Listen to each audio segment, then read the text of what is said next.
out with Barry on the south coast, and we've been at it about an hour, nothing.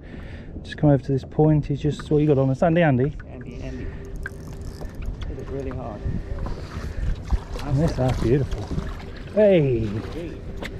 That'll be my first sea bass that I've ever seen.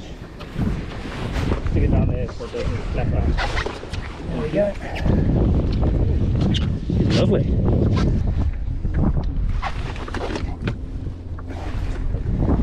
That's a beauty.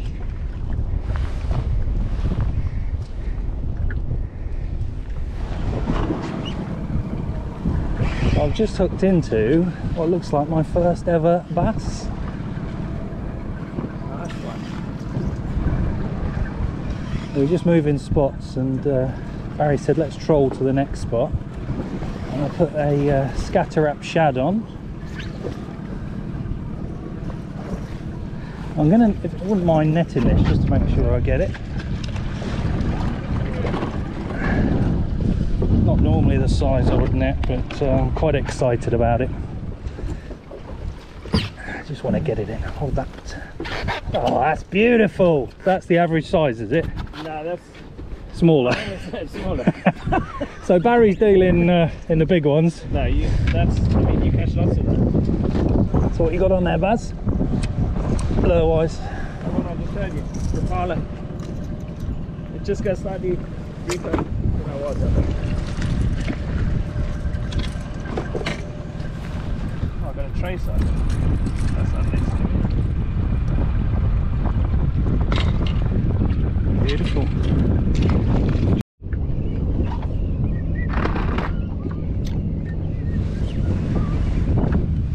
Wait. How's this dropping now, hitting it? We've just happened across a huge shoal of baby bass. Barry's just put a ice jig on and he's in. It's not a small one. I mean, it's not a tiny one. First cast on the new Lambu from Lure Fans. I did ask a very reputable guide the other day what he thought. He said, well, all for open water. Literally first cast ever, and it's a decent one too. We've been catching a few smaller ones, but slightly better. Or maybe it's just because it's not a big one, but felt good. See, they often hit the lure with their head. That's what happens. Barbless, that should come out nice and quick. Let's get that bad boy out. Slightly better one on the Lure Fans Lamadu again. Cranking it in this time. Whee! Spot the chop. Hey. Good one. Slightly better one this time. So for people who are watching, Barry, we're out in the harbour, and we'll do a bit later about it, but you've sort of, the tide, tell us about the tide and how that affects the fishing. The tide? Well, I think without being an expert on the sea fishing, I'm just locking us here. Right now we're fishing what's called the ebb, which is after the high tide. When the tide's going out, you have the ebb and flow. Everyone should have heard of the ebb and flow. The flow is when it's coming in, and the ebb is when it's coming out. So we launched just at high tide, just after high tide, and it's nice that we're in a harbour here. Let me just get this fish back. Nice that we're in a harbour. So you know the tide goes in and it goes out almost like a river. Sometimes in the open sea you never know which direction it's going to go. Nice little 35-40 centimetre line. So we launched at high tide, sort of up in the harbour at Itchinor, and we came out with the outgoing tide, so you're not fighting against the tide. It gets a bit choppy because the wind is blowing against the tide, but it's not too windy today. So this is quite good because it's just settling. You can see the boats now actually turning around. They were earlier facing sort of towards us because the tide was pushing out from that channel up there. But now the wind is actually pushing them around, so the tide is slowing down. So this is when I tend to end up in the deeper channel, because all these flats around us tend to drain, and all the fish come in from all the little flats and estuaries tend to get channeled into the main channel. And then as it hits low tide, you want to be in the sort of deeper water. This is what I've learned from Paul, Salty Dog. What kind of depth we in? We're in just this will go to like 7 meters, yeah. 7 meters, yeah, I think. And then you're just sort of bouncing along the bottom, almost like you would vertical jig for zander, quite slowly, because the fish then, nothing's really moving that fast, and the fishing does slow down, but you can always catch fish at any state of the tide if you've learned sort of where to be and what to do. So earlier on we were in the shallows fishing with surface lures. That says the tide was ripping out, wasn't it? That was, yeah, that's just after the high tide, when they're still kind of in there, and then you sort of catch them on the way out. And when the tide's going in again later on, we'll do that again as the tide's coming in. That's a really good time, because the water, the land that's been submerged will have little critters on it and stuff, so the fish tend to go right into the shallows, and that's the best time to fish on the surface for me, is when you cast right up onto the banks, like half a foot of water, and the fish are, because as that tide's coming in, they're moving in with it, moving up onto the flats. And you've done quite well on this lure. I know you're in a bit of a mess down there because it's caught up in the net. This is a new lure that I was just trying out. I mean, you've had a blade. I love my blade jig. 3 or 4 fish in as many casts with that now, haven't you? It's just a little flat metal jig. I love these because, as you can see, it's got a very thin profile, but it's solid metal, so they cast like a bullet. So I always like to have one on. If I see fish popping in the distance even, I'll cast it and I'll crank it really fast on the surface, but you can also drop straight down to them. Casting, so it's quite a versatile lure. And who makes that? I use them in the freshwater too. That's is that LureFans one, is it? LureFans. Yeah. It's called the Lamadou. I've just got those in. And what weight's that? Is it on the back? I think that's 15 grams. Yeah, it is 15 grams. 15 grams, yeah. And it's really, nice bit of a feather there. Cast like a bullet. It's got the little assist hook on there. I flatten the barbs on there. Sometimes you just fish with 2 assist hooks, but I like the trebles. And obviously, because we're fishing for bass, but just thinking for those people who might be watching who have never done this, you're straight to fluoro. There's obviously no need for wire out here. No, I did have a trace on, which is why I've still got a loop in there, but I took that off earlier. Yeah. So yeah, you don't need any trace. I've just got like a 12-pound fluoro straight to my braid, which is about 16 pound. You don't need to go too light. Yeah, I mean you're fishing really with what you'd take zander or pike or perch fishing with, really, well, isn't it? As I say, it had trace on it because this was set up for zander, I think. I just took my trace off, and because you don't need it, and I don't know if it does put the fish off, but if I don't need it, then yeah, I'd rather not. Yeah, cool. So right. yeah.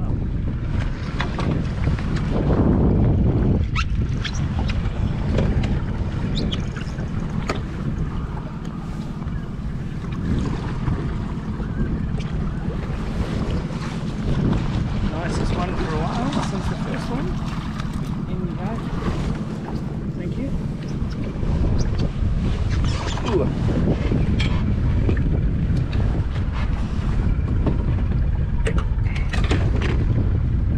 Barry the Bass Meister. So we've just come outside the harbour, haven't we, for an hour, just while the tide changes. And Barry's been having lots and lots of hits on this sort of golden colour. Is it a Rapala, is it? It is a Rapala, yeah. I bought these when I went fishing in Zambia for tiger fish, and everyone recommended them. You see how it's been hit by tiger fish.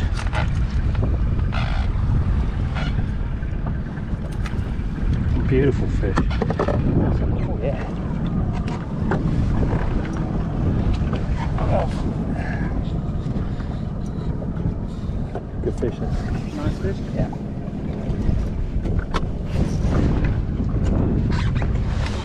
Little scrap.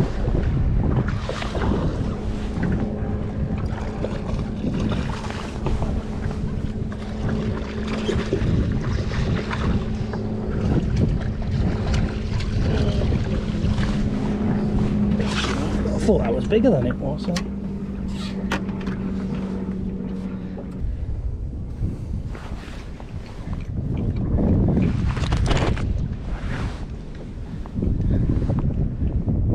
So here we are, we're out in Chichester Harbour, and first time I've ever seen, used or got my hands on a sandy Andy. They come in different sizes and weights to the Barry. Yeah. Obviously that's a 22 gram, as you can see that. 8 grams, but I think that's been discontinued. 22, then 22, 42, 62, then I think 8. Oh blimey. They go right up to 300 odd. That thing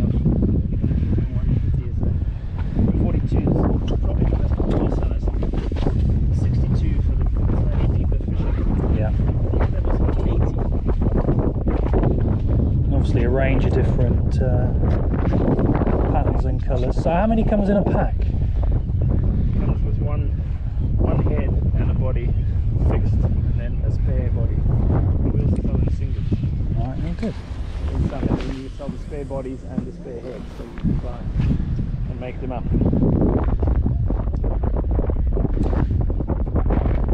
I mean, so far today, even a novice like me, I've been casting and getting them on the retrieve, and it's good. You feel them down to all different depths, can't you? You sort of fish them a bit quicker, keep them up in the water. Yeah, now it's pretty much a slack tide, so there's not much movement at all, so we're fishing almost like we would in a reservoir, just dropping it to the bottom, turn of the handle, sort of bouncing along the bottom, trying to pull it past the bass's nose. They're probably not chasing fish around because there's not a lot of movement at the moment, waiting for the tide to start coming in again. So if you were coming down to the seaside on your holidays and you've got a load of freshwater kit in your garage, and you're a bit like me, do a lot of pike fishing, perch fishing, etc.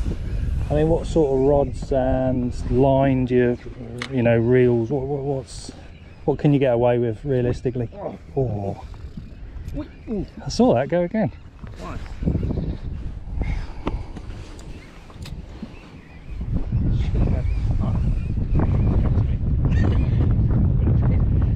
It's for the viewers, Barry. It's not for me. So if you're coming down, all my freshwater gear, pretty much. This is just a sustain on a W8 twitching rod that's 7 to 28 grams. This is probably the deepest we fish in here, which is like 8 meters, which is like there's no tide. You can fish with a slightly lighter lure. Normally I'd be using a 42 if we were moving to get it down a bit. But yeah, all the same sort of gear. I mean, my biggest bass I've got here was a 3 to 10 major craft rod. My son's a little Shimano Olivio and like 8-pound braid, so on the surface lure. But then, you know, you can go heavier, slightly deeper. You can fish, you know, to 100 feet. Then you're going heavier. But all the same sort of rods. Just make sure you wash them down afterwards. That's the thing. I mean, they won't last forever, but if you're only using them occasionally, you know, if you just rinse them. If you're coming, I would say, if you're coming to sea often, you know, definitely invest in some salt water. I've got one twin power, which is the most expensive one I've got, so that's, I use that quite a lot for my kayak because it gets quite wet. Mostly Stellas, I mean not Stellas, Sustain, Stradax, pretty much. and what size braid are you using? Would you recommend? Well, I mean, I tend to go a little bit thicker than I would in freshwater, just because you know, fishing quite deep and, you know, you see the bass hit quite hard, and Yeah. you get a really big one. And also there's quite a lot of weed, you want to be able to pull it off. And, you know, if you're casting in the wind, you get the odd wind knot and you don't want it to snap. But also you want it to be reasonably thin, so when you do have current, the same as if you're drifting, you don't want, you know, you want your braid to cut through the line. So this is like probably 18 pounds, 16 pounds. So you basically, yeah, so you haven't got to go over the top. You still want a bit of But sport, again, like don't on you? my light rods, I've got a rod down there, a little 1000 that's got, I think, 10 pound sunline on, so it's pretty thin. But I use that, you know, when I'm fishing the real shallows with little like 3-inch crankbaits and full surface lures.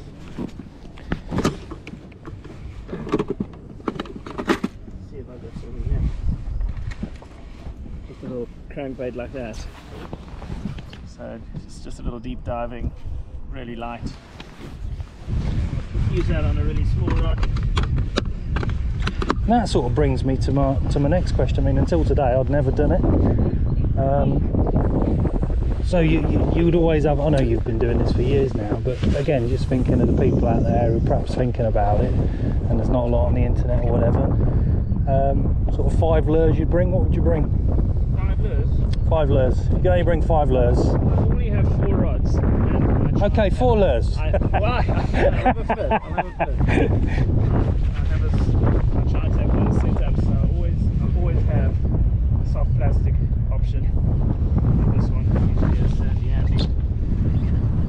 Nice realistic sand eel pattern. Any kind of realistic sand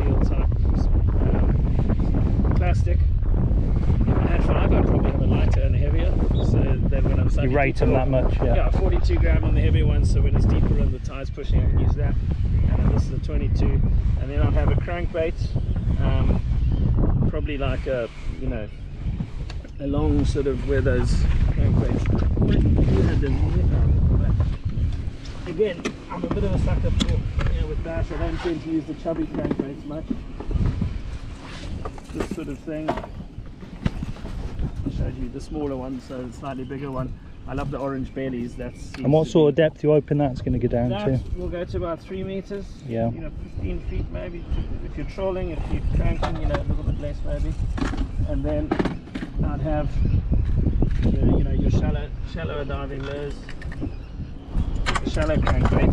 So what's that? That's, I would have one crankbait, and I'll switch to deep or shallow.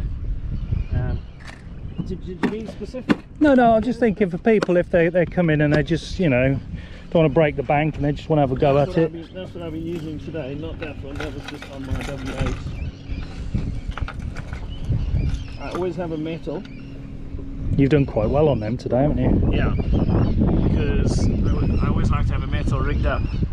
Although today I'm not really using all my rods, so that if I see something in the distance, you know, bass popping, then you can chuck it, or even garfish or little shoulder mackerel might. These you can cast a mile, and you can also drop them vertically, so they drop really quick. So if you do get over a shoal, it's quite handy to have, so you can just drop onto it and see what it is. So I'd have a soft plastic, maybe a heavy and a light, crankbait, metal, and then always have a surface lure. I think my surface lure is still on here. Always have like generally a walk the dog type lure. Brilliant. That's my sort of. Awesome. So then you're covering all your options. You're covering on the surface. You're covering sort of shallower with a plastic, where you can fish at subsurface or on the bottom. You can really deep, a crankbait, so you can trawl or you can cast, and the metal, so you can just kind of bung it out. When there's little fish about too, the metals are really good. You know. Oh, we noticed that earlier, didn't we? We were in here. There was a huge shoal of little bass. They were hitting our lures, yeah. But I think they're not grabbing them because they try and hit them with their head to stun them. Nice. And as soon as you put a little metal on, then you know they hit it because it's a bit smaller and they can get them out of it. I want to catch that one I missed just now there. Yeah. Fishing a few hours and digs the sport on every method. Jigging vertically, casting with plastics, crankbaits, trawling. And we thought we'd come in the shallows here. And he's just caught his first on a surface lure. Hey, Where's that? that's the Westin spot on. Nice. Spot on that one. Again, shallow here, the side is coming in. I've got a pulse below.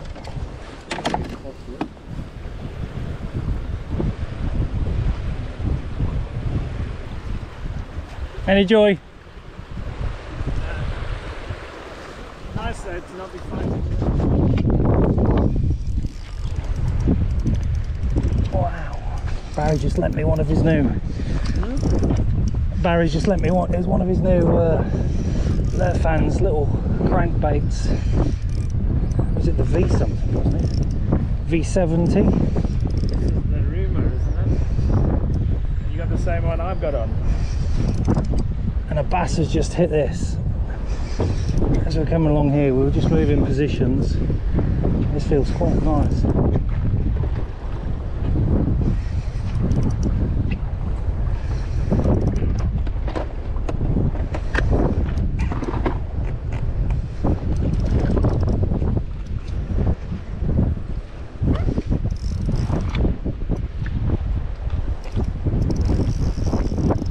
Lovely.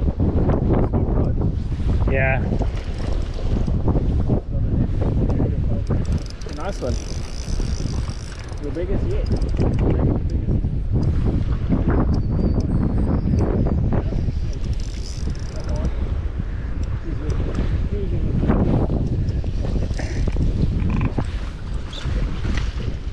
Yes, that's cracker. Look at that. Lovely. Look at that. You beauty. Beauty.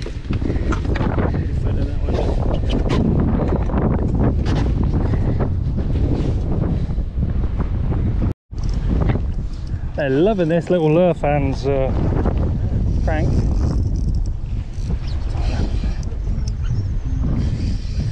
great fun on these little rods. Trolling our way out of this little river here.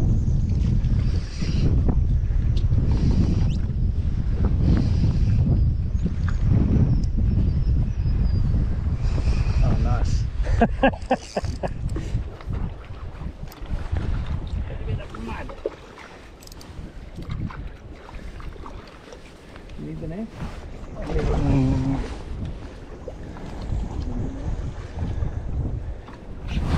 I think you got the pliers down there. The Barry's just had a storming hit.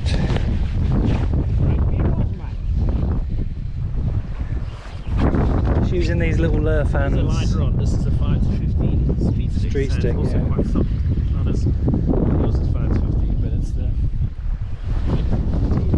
It's been great fun today. We've lost count of the amount of bass we've had and the 2 mackerel. We didn't lose count today. Dots of mackerel. Feels like the nice thing about bass is small lures don't always mean small fish. Big lures. Oh, there's a few following it. Chuck your lure in too.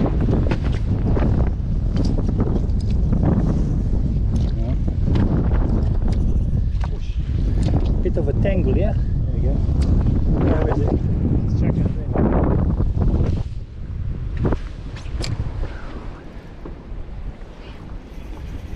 there. Oh, look at it go. Great fun on this light gear. Oh, you had a few chases. Yeah. Not a huge fish, but It's difficult casting into wind with these little cranks though, isn't it? oh, quite.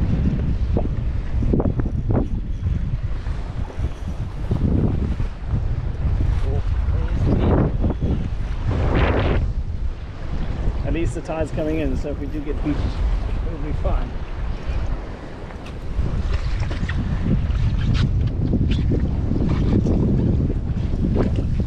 Another one on the left hand's Ruma, 70 mil.